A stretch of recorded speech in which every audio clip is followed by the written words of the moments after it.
Assalamualaikum warahmatullahi wabarakatuh. Di sini saya akan membuat tugas video tentang konseling KB. Waalaikumsalam. Mari Bu masuk. Ya Bu. Silakan duduk Bu. Ya, Bu. Terima kasih. Baiklah Bu, selamat pagi. Perkenalkan Bu, saya Didan Eka yang bertugas pada pagi ini. Ada yang bisa saya bantu Bu? Oh iya gini Bu, jadi saya mempunyai anak satu ya Bu ya, umurnya 1 tahun. Nah jadi saya dan suami itu bersepakat untuk menunda kehamilan terlebih dahulu selama 3 tahun Bu. Nah jadi alat kontrasepsi apa ya Bu ya yang cocok untuk saya dan yang cocok untuk saya pakai? Oh ya Bu, terlebih dahulu saya data dulu ya Bu. Iya Bu. Nama Ibu? Ibu Siska Bu. Siska. Nama suaminya Bu? Bambang. Umur Ibu? 23 Bu. 23. Umur Bapak? 25. 25. Pekerjaannya Bu? Ibu rumah tangga. Kalau suami Bu? Swasta. Swasta.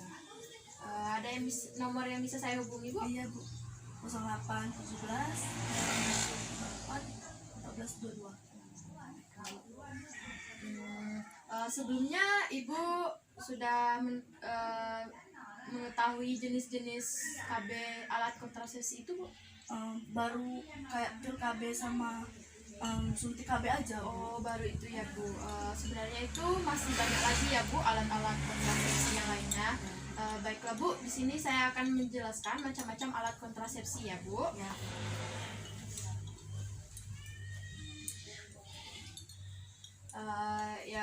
Yang pertama itu PKB yang seperti kata Ibu tadi ya Bu ya. PKB itu merupakan salah satu alat kontrasepsi yang sering digunakan pada wanita. PKB ini berbentuk tablet, dikonsumsi setiap hari ya. Misalnya Ibu mengonsumsinya itu jam 7 malam kan ya Bu. Nah, untuk kedepannya atau untuk besoknya itu sama jamnya jam 7 juga. Itu.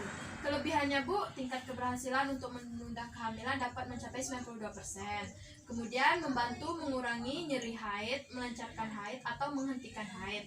Kemudian kekurangannya Bu, yang pertama itu wanita yang memiliki riwayat penyakit seperti kanker payudara atau rahim, migran, penyakit jantung, dan kondisi lainnya disarankan mengonsumsi PKB. Yang kedua itu efek sampingnya dapat berupa payudara mengeras, peningkatan tekanan darah yang pembekuan darah dan bercak darah. Kemudian resiko terkena penyakit menular seksual itu masih ada ya Bu ya. Nah, selanjutnya ada suntik KB. Nah, alat kontrasepsi ini juga tersedia dalam bentuk suntikan ya Bu. Suntikan KB ini memiliki 2 jenis. Yang pertama itu bekerja selama 3 bulan, yang kedua itu selama 1 bulan. Kelebihannya itu lebih praktis digunakan. Kemudian tingkat keberhasilan dapat mencapai hingga 93%. Kekurangannya itu ya Bu, membutuhkan biaya yang cukup mahal, memerlukan kunjungan rutin ke dokter setiap bulannya untuk jenis suntik KB 1 bulan. Kemudian efek samping dapat seperti bercak darah, resiko terkena penyakit menular seksual masih ada ya Bu. Kemudian tidak dianjurkan bagi wanita yang memiliki riwayat diabetes, steroid hati dan stroke, kemudian penyakit jantung, migran, serta wanita yang mempunyai siklus haid yang tidak lancar ya Bu. Kemudian itu ada implan. Implan itu susuk ya Bu, alat kontrasepsi yang berukuran kecil dan bentuk seperti batang korek api. KB ini bekerja dengan cara mengeluarkan hormon progesteron secara perlahan yang berfungsi mencegah kehamilan selama 3 tahun. Alat kontrasepsi ini digunakan dengan cara dimasukkan ke bagian bawah kulit ya, seperti yang Ibu bisa lihat ya dengan ibu-ibu di sini ya Bu.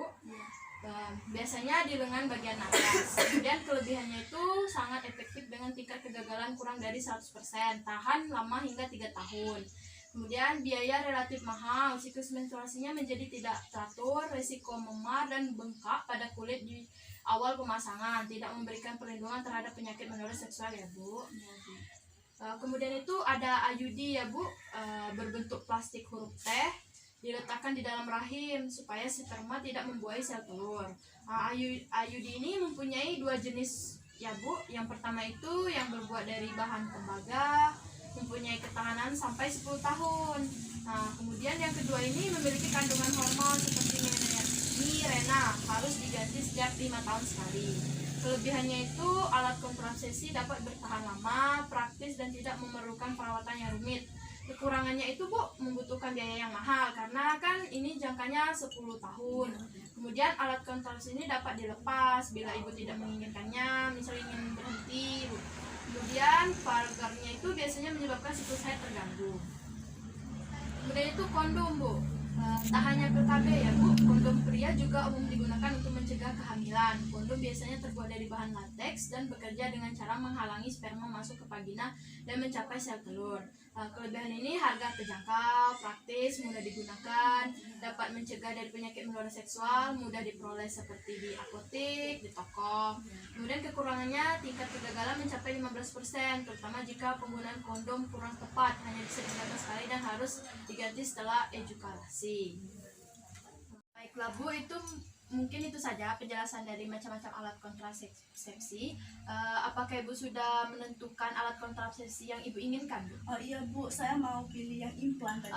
Baiklah Bu, betul ya Bu, sesuai dengan keperluan Ibu karena Ibu ingin menunda kehamilan selama 3 tahun. Iya. Nah, implan ini kan jaraknya itu 3 tahun ya. Baiklah Bu, kalau Ibu mau yang implan, hari ini tanggal 14 ya Bu. Ibu datang lagi 1 minggu ya Bu, berarti tanggal 21 ya Bu. Iya, Bu. Baiklah Bu, apakah ada yang ingin ditanyakan lagi Bu? Enggak Bu. Oh, tidak ya Bu ya. Baiklah Bu, datang lagi ya Bu. Terima kasih ya Bu. Baik Bu, terima kasih ya Iya. Bu ya. Saya pamit dulu Bu. Ya. Bu, saya antar.